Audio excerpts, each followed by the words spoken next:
பார்த்தீங்கன்னா வெறும் 1.7%, கரூர் 1.3%, சில மாவட்டங்கள் 1% கீழே இருக்காங்க. குறிப்பாக தென் தமிழகத்தில் நிறைய மாவட்டங்கள் வளர்ச்சி இல்லாம, வேலை வாய்ப்பு இல்லாம கஷ்டப்பட்டு இருக்காங்க. அதனால் தமிழகத்தை பொறுத்தவரை நிறைய பணம் உள்ளே வர வேண்டும், இன்வெஸ்ட்மெண்ட்ஸ் வரணும். குறிப்பாக அதன் மூலமாக வேலை வாய்ப்பு உருவாக்கப்பட வேண்டும். வேலை வாய்ப்பு உருவாக்கக்கூடிய பணம் நமக்கு வேண்டும். நாம் தொடர்ந்து சொல்லிக் கொண்டிருக்கின்றோம். குறிப்பாக நம்முடைய பாரத பிரதமர் நரேந்திர மோடி அவர்கள் வந்த பிறகு India has become an attractive destination for FDI. அதாவது உலகத்தில் இருக்கக்கூடிய எல்லா ஃபண்ட் ஹவுசஸ், மேஜர் கம்பெனிஸ், அவங்க எல்லாருமே இன்னைக்கு இந்தியா ஒரு பெரிய ஒரு இடமாக, அவர்களுடைய பணத்திற்கு நல்ல ரிட்டர்ன் கொடுக்கக்கூடிய ஒரு நாடாக பார்க்க ஆரம்பித்திருக்கின்றார்கள். இன்னைக்கு உலகத்தில் FDI அட்ராக்ட் பண்ணக்கூடிய அதிக நாடுகள் பட்டியலில் நம்ம 2வது 3வது இடத்துல மாறி மாறி வர்றோம். அமெரிக்கா, சைனா, இந்தியா, இந்த 3 நாடுகள் தான் டாப் 3ல் இருக்கும். இது நம்முடைய உழைப்பு, குறிப்பாக இந்திய மக்களுடைய உழைப்பு, ஒரு பொலிட்டிக்கல் ஸ்டெபிலிட்டி, அதனுடைய வெளிப்பாடு. இன்னைக்கு FDI இன்வெஸ்ட்மெண்ட்ஸ் இந்தியா முழுவதும் வருது.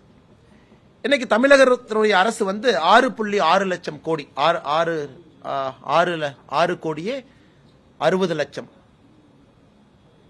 ரூபாய் இன்வெஸ்ட்மெண்ட் அட்ராக்ட் பண்ணியிருக்கிறாங்க. 6.6 crore lakh rupee.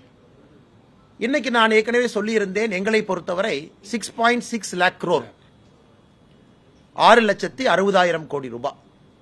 நாங்கள் ஏற்கனவே சொல்லியிருந்தோம், எங்களுடைய எதிர்பார்ப்பு தமிழகத்திற்கு 10 லட்சம் கோடி ரூபாய் நம்முடைய எதிர்பார்ப்பாக நாங்கள் சொல்லியிருந்தோம். எதற்குன்னு நீங்க கேட்கலாம். கடந்த 3 ஆண்டுகளில் இந்தியாவில் நடந்த முக்கியமான இன்வெஸ்ட்மெண்ட் சம்மிட்டை பார்க்கலாம். 2023 பிப்ரவரி உத்தரப்பிரதேசில் இதே போல் நடந்தது. 2023 பிப்ரவரியில் உத்தரப்பிரதேசம் அட்ராக்ட் பண்ண மொத்த பணம் எவ்வளோன்னா, நாம் 6,60,000 கோடி, நம்ம எல்லாம் வடக்கங்க அப்படின்னு சொல்றோம். உத்தரப்பிரதேஷ் அட்ராக்ட் பண்ண பணம் 33,51,000 கோடி ரூபாய், 33,51,000 crore. தமிழகம் நாம் எவ்வளவு அட்ராக்ட் பண்ணியிருக்கிறோமோ இந்த சமிட்ல 5 மடங்கு உத்தரப்பிரதேசம் 2023 பிப்ரவரியில் நடந்த யூபி இன்வெஸ்ட்மெண்ட் சமிட்ல அட்ராக்ட் பண்ணியிருக்காங்க. யூபியில ரொம்ப அற்புதமான விஷயம் என்ன செஞ்சிருந்தாங்கன்னா, 75 மாவட்டத்துக்கும் அட்ராக்ட் பண்ணியிருந்தாங்க. 75 மாவட்டத்திற்கும் அட்ராக்ட் பண்ணியிருந்தாங்க. உத்தரப்பிரதேசனுடைய மிக மோசமான ஏரியாவாக இருக்கக்கூடிய பூர்வஞ்சல், புண்டில்கண்ட், உத்தரப்பிரதேசனுடைய வறட்சியில மிக மிக மோசமாக இருக்கக்கூடிய பகுதி புண்டில்கண்ட், பூர்வஞ்சல் மட்டுமே 9,51,000 கோடி ரூபாய் அட்ராக்ட் பண்ணாங்க. நான் ஜஸ்ட் ஒரு கால்குலேஷனுக்காக சொல்றேன். இல்ல அண்ணாமலை என்ன 10 லட்சம் கோடின்னு காத்துல சொன்னாரா, சும்மா சொன்னாரா, சும்மா ஒரு பாட்டுக்கு அடிச்சு விட்டாரா? தமிழ்நாடு அரசு 5 லட்சம் கோடின்னு சொன்னாங்க டார்கெட். அண்ணாமலை என்னை தான் சாக்குன்னு ஒரு 10 லட்சம் கோடி சொல்லிட்டாரு. இன்னைக்கு 6 லட்சம் கோடி அட்ராக்ட் பண்ணிருக்காங்க. இதை வச்சு அண்ணாமலை என்ன அரசியல் பண்றாரா அப்படிங்கறத தாண்டி இந்தியாவுடைய மேப்பை உங்களுக்கு காட்ட வேண்டிய கடமை நமக்கு இருக்கு. நாம் என்ன எந்த அளவுக்கு இம்ப்ரூவ் பண்ணணும்னு சொல்ற அளவுக்கு. உத்தரப்பிரதேச மாநிலம் 2023 பிப்ரவரியில் 33 லட்சம் கோடி ரூபாய் அட்ராக்ட் பண்ணிருக்காங்க. அதன் பிறகு கர்நாடகா 2022, 2023 கர்நாடகால எலெக்ஷன் இயர், 2022 இன்வெஸ்ட் கர்நாடகால 9,82,000 கோடி ரூபாய், 9,82,000 crore கர்நாடகால 2022 பிப்ரவரியில் அட்ராக்ட் செய்யப்பட்ட பணம். குஜராத்தினுடைய இன்வெஸ்ட்மெண்ட் சமிட் நாளை மறுநாள், அதுக்கு அடுத்த நாள் நடக்குது. 10, 11, 12 ஜனவரி 10, 11, 12 குஜராத்தில் நடக்குது.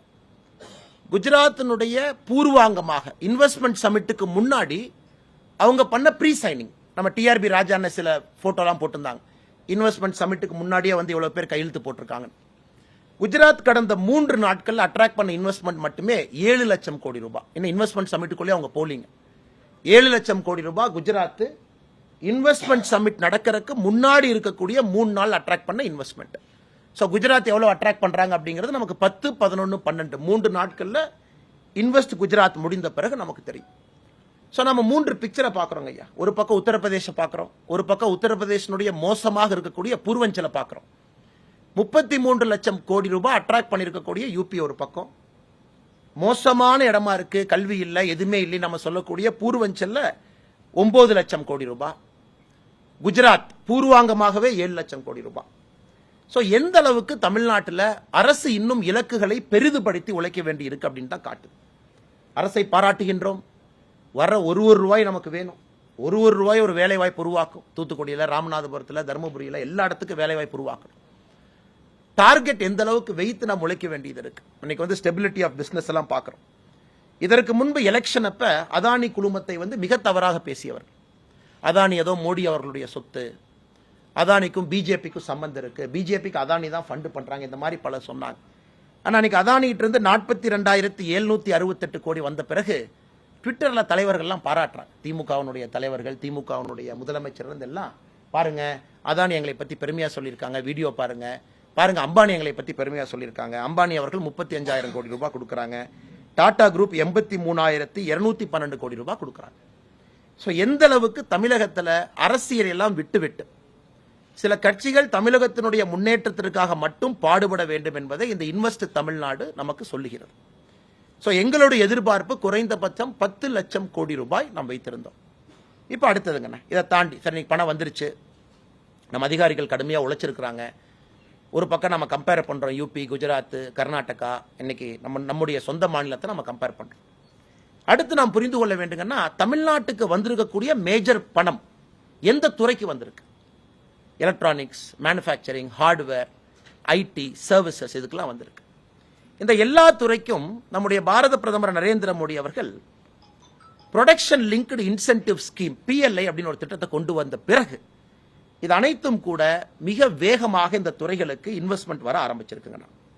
இப்ப PLIனா என்னங்கண்ணா? PLI எதுக்காக நம்ம பிஜேபியில் அடிக்கடி PLI என்கின்ற வார்த்தையை பயன்படுத்தணும் அப்படின்னாங்கன்னா, PLI என்பது நம்முடைய மத்திய அரசு, மோடி ஐயாவுடைய அரசு ஒரு ஊக்கம் கொடுக்கிறோம். டோட்டல் அவுட்லே, அதாவது battery, solar, textile, mobile, food processing, telecom, white goods, IT hardware, medical device, இதுல யார் இந்தியாவில் இன்வெஸ்ட் பண்ணாலும் கூட நம்முடைய மத்திய அரசு 1,97,000 கோடி ரூபாய் வரைக்கும் அவங்க இன்சென்டிவ் கிளைம் பண்ணிக்கலாம். இதுவரைக்கும் 95,000 கோடி ரூபாய் கிளைம் பண்ணியிருக்காங்க. ஸோ 1,97,000 கோடி ரூபாய் நம்ம இன்சென்டிவ்க்கு ஒதுக்கி வச்சிருக்கோம். ஆனால் நீங்க போய் ஆப்பிள் உள்ள போன் வர்றீங்களா, நீங்க வந்து ஒரு கம்பெனி தமிழ்நாட்டில் ஆரம்பிக்கிறீங்களா, தெலங்கானாவில் ஆரம்பிக்கிறீங்களா, உங்களுக்கு 1,97,000 கோடி ரூபாய் இன்சென்டிவ் நாங்கள் கொடுக்குறோம். அந்த அளவுக்கு நீங்க கிளைம் பண்ணிக்கலாம் உங்களுடைய கெப்பாசிட்டியை பொறுத்து. இதுவரை 95,000 கோடி ரூபாய் கிளைம் ஆயிருக்கு. இன்னைக்கு பாத்தீங்கன்னா குஜராத் சமிட்ல கிளைம் ஆகும் கொஞ்சம் பணம், நம்ம தமிழ்நாட்டில் நாம கொஞ்சம் கிளைம் பண்ணுவோம். ஸோ 1,97,000 கோடி ரூபாய் நம்ம கொடுத்த PLI அவுட்லேல இன்னைக்கு எல்லா நிறுவனங்களும் அந்தந்த மாநிலங்களுக்கு போய் இன்வெஸ்ட் பண்ணணும், மத்திய அரசனுடைய PLI பயன்படுத்திக்கணும்னு பாக்குறாங்க. இந்த PLI மூலமாக இந்த இன்வெஸ்ட் தமிழ்நாடுக்கு முன்னாடி வந்த பணம் மட்டுமே Foxconn, Pegatron, Wistron, Tata electronics 4 நிறுவனங்கள் மத்திய அரசினுடைய PLI இதை பயன்படுத்தி 31,000 கோடி ரூபாய் தமிழகத்தில் உள்ள வந்திருக்காங்க. ஸோ ஒரு வெளிச்சமா பார்த்தீங்க அப்படின்னாங்கன்னா, நாம் போக வேண்டிய தூரம் இன்னும் ரொம்ப தூரம் இருக்கு, இன்னும் ரொம்ப தூரம் நம்ம பயணிக்க வேண்டியது இருக்கு. அதுவும் குறிப்பாக தமிழகத்தில் வளர்ச்சி குறைவாக இருக்கக்கூடிய மாவட்டங்களுக்கு இன்னும் அதிகமாக நாம் ஊக்கம் கூற வேண்டியிருக்கு. இன்னொரு ஸ்டாட்டிஸ்டிக்ஸுங்கண்ணா, 2019 அக்டோபர்ல இருந்து 2023 செப்டம்பர் வரைக்கும், 2019 அக்டோபர், 2020, 2021, 2022, 2023 பார்த்தீங்கன்னா இந்தியாவில் எந்தெந்த மாநிலங்கள் அதிகமான பணத்தை ஈட்டுகின்றார்கள் FDI மூலமா? Maharashtra $61 billion, Karnataka $47 billion, Gujarat $34 billion, Delhi $28 billion, Tamil Nadu $9 billion. இன்னைக்கு 5வது இருக்கும் இந்தியாவில் FDI அட்ராக்ட் பண்ணக்கூடிய நம்முடைய மாநிலமா. எங்களுடைய அன்பான வேண்டுகோள், இதை மாநில அரசு வந்து இன்னும் பெரிய ஒரு கோல் செட் பண்ணி, எப்படி ஒரு யூபி மாதிரி ஒரு மாநிலம் 33 லட்சம் கோடி ரூபாய் அவங்களால அட்ராக்ட் பண்ண முடியுது, நம்மால் ஏன் அது வெறும் 6.6 லட்சமாக மட்டும் இருக்குங்கிற கேள்வியை இன்னைக்கு அரசு கேட்டுக்கொண்டு அடுத்த முறை 2024, 25, 26 அவங்க நடத்தக்கூடிய இன்வெஸ்ட் தமிழ்நாடு இன்னும் வெற்றிகரமாக, இன்னும் சிறப்பாக, இன்னும் பிரம்மாண்டமாக இருக்க வேண்டும் என்பது எங்களுடைய எதிர்பார்ப்பு. ஏன்னா இதில் கிரிட்டிசைஸ் பண்ற ஒன்றும் இல்லைங்கண்ணா, அரசியலை தாண்டி வரக்கூடிய ஒரு பணமும் நமக்கு வேணும். இதில் நான் எங்கேயுமே அரசியல் பேசலீங்கண்ணா. வந்த 6,60,000 கோடியும் வரவேற்கின்றோம்.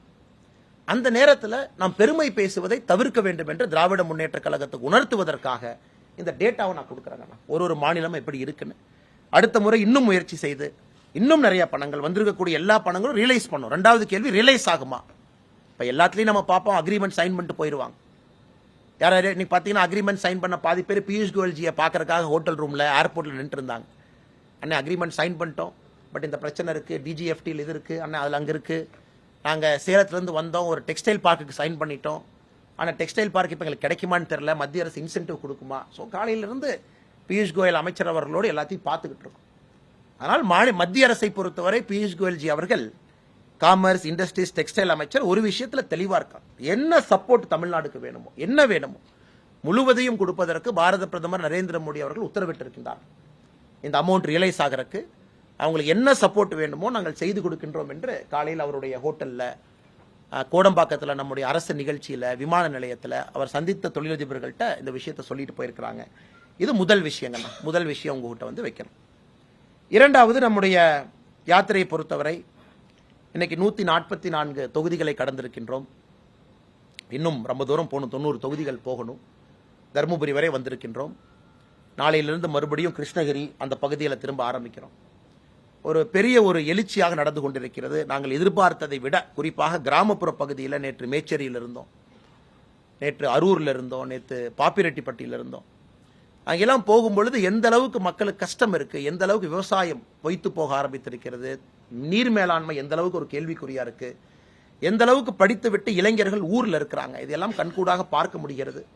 இது எங்களுக்குமே ஒரு பெரிய படிப்பினை, பெரிய ஒரு பாடம். அரசியல் என்பது ஒரு வயல் களத்துல, நெல் களத்துல, ஒரு கிராமத்தில் நடக்க வேண்டிய அரசியலை இந்த காலகட்டத்தில் நாம டவுனுக்கு கொண்டு வந்துட்டோம், ஒரு ஏசி ரூமுக்குள்ள கொண்டு வந்துட்டோம். ஆனா இன்னைக்கு அங்க போகும் பொழுது தெரியுது எந்த அளவுக்கு தமிழகத்தினுடைய அரசியல் பாதை மாற வேண்டும் என்பது, வளர்ச்சியை பற்றி அதிகமாக பேச ஆரம்பிக்க வேண்டும் என்பது எங்களுடைய யாத்திரை எங்களுக்கு உணர்த்தி இருக்கிறது. அதுவும் ஒரு தகவலாக உங்களுக்கு சொல்லி, இதை தாண்டி உங்களுக்கு நிறைய கேள்வி இருக்கும். நீங்க என்ன கேள்வி கேட்டாலும் சொல்வதற்கு தயாராக இருக்கின்றோம், பேசுவதற்கு. நன்றி.